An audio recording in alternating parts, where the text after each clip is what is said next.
Hi everyone, welcome back to the 1% Common Sense channel where I uncover simple yet effective common sense habits and practice applied by the richest 1% of the world to create generational wealth. In our 6 easy step financial plan video, we learned 6 easy steps in creating a financial plan by breaking the conventional thought process. Many of you reached out and asked me, now that you know how much you need to save to achieve your financial goal, where should you invest?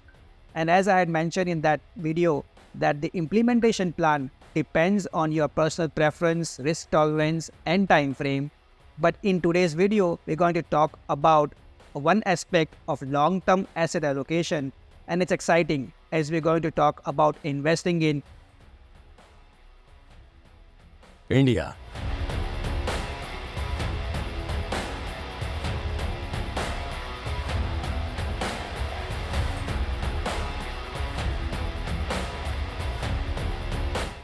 India, home to the most populous country in the world with about 20% of world's population living in India.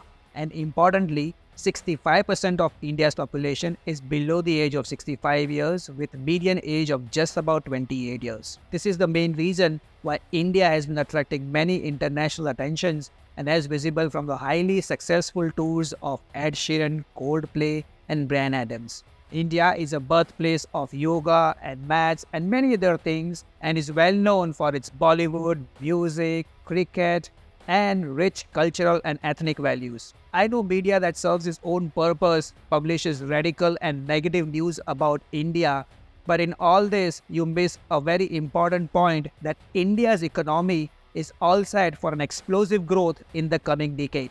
Mr. Narendra Modi was in New York last month and his presentation, one thing that struck with me that he mentioned India's economy will be $5 trillion by 2028 and would become the third largest economy in the world. India will be the third largest economy soon. In the world where we're talking about recession, slowdown, economic struggle, India is a shining star. And India's stock market return over the next decade will outpace that of United States and any other market. In this video, we are unfolding of an exciting investor's journey while investing in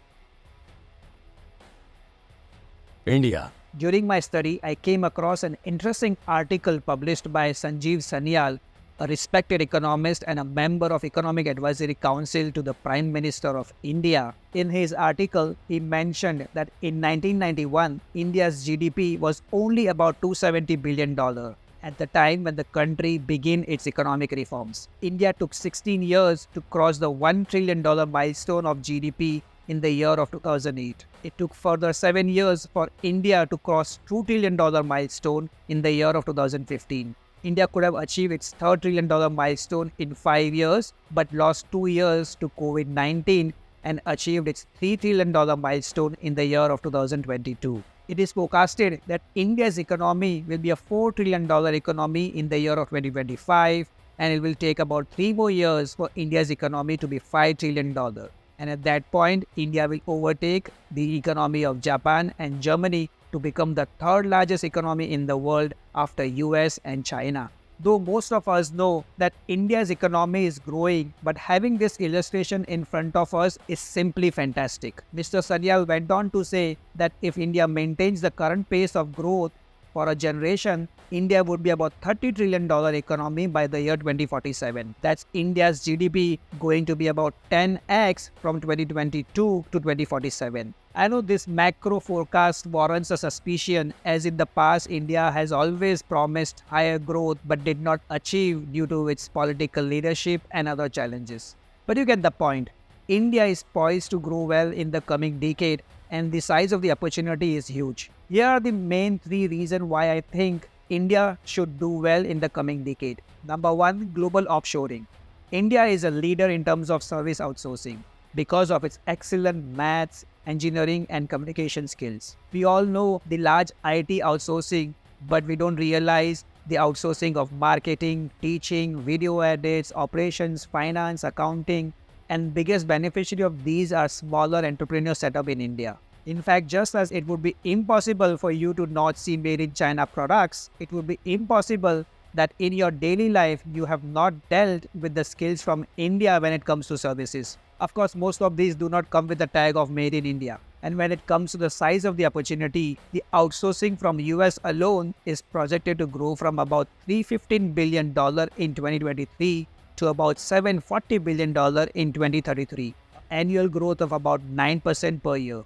Number two, financial inclusion. One of the key elements for India's growth is that its economy is dependent on domestic consumption more than its exports. And just like United States, which is considered to be the consumer to the world production, in the slowing US economic growth environment, world needs another consumer, and there is no other country better than India with its young population.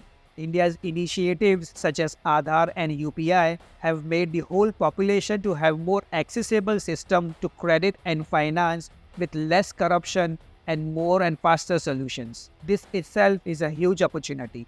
Reason number three, declining global dependence. We all witnessed recent Indian stock market correction on the back of tension between Iran and Israel, and you all might be wondering what that has to do with Indian stock market.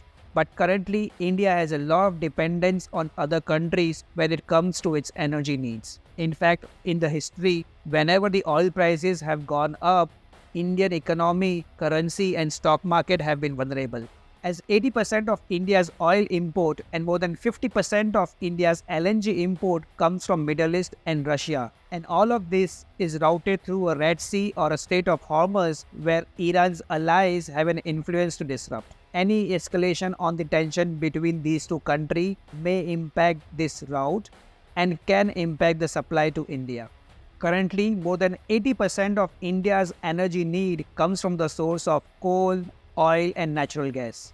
However, this is all set to change as India focuses on renewable energy as a source of energy, and it forecasted that about two-thirds of its additional energy need will come from renewable sources.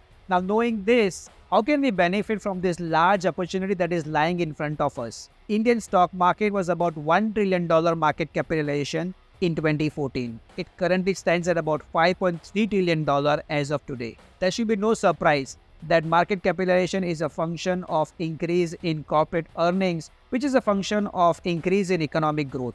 Market capitalization is a function of number of shares issued to public multiplied by its current market price. Let's say, for example, Tata Motors has issued 1 million shares to public and its current market price is about $1,000, and hence 1 million shares multiplied by 1,000 current market price equals to Tata Motor has a market capitalization of about $1 billion.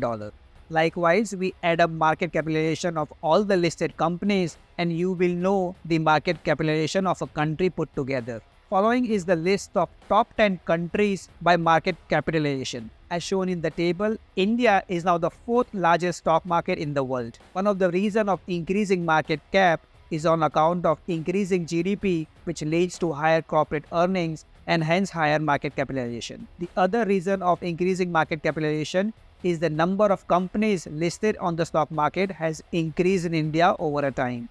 In 2014, India had about 3,800 companies listed on the stock market. That has increased all the way to about 5,500 companies listed on the stock market. In fact, the number of companies listed on the stock market in India is the highest in the world.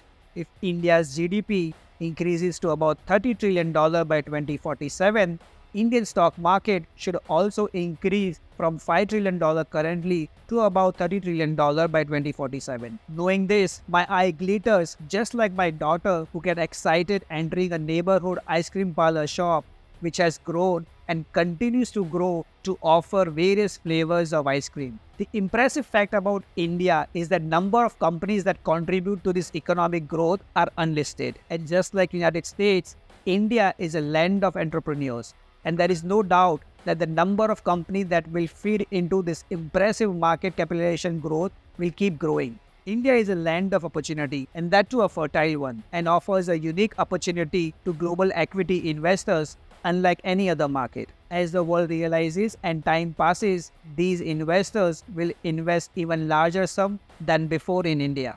If you understand Indian stock market, I would recommend investing at least 1/4 of your portfolio into Indian stock market. And if you're not familiar with Indian stock market, maybe starting with 5 to 10% of your portfolio in the Indian equities. I will cover which instrument to invest and specific few stock ideas in my subsequent video. With that, on this auspicious Diwali festival of light and hope, I would like to quote from one of my favorite quotes from Harry Potter. The happiness can be found even in the darkest of times if one only remembers to turn on the light. With that, I will see you all next week. Until then, take care and namaste.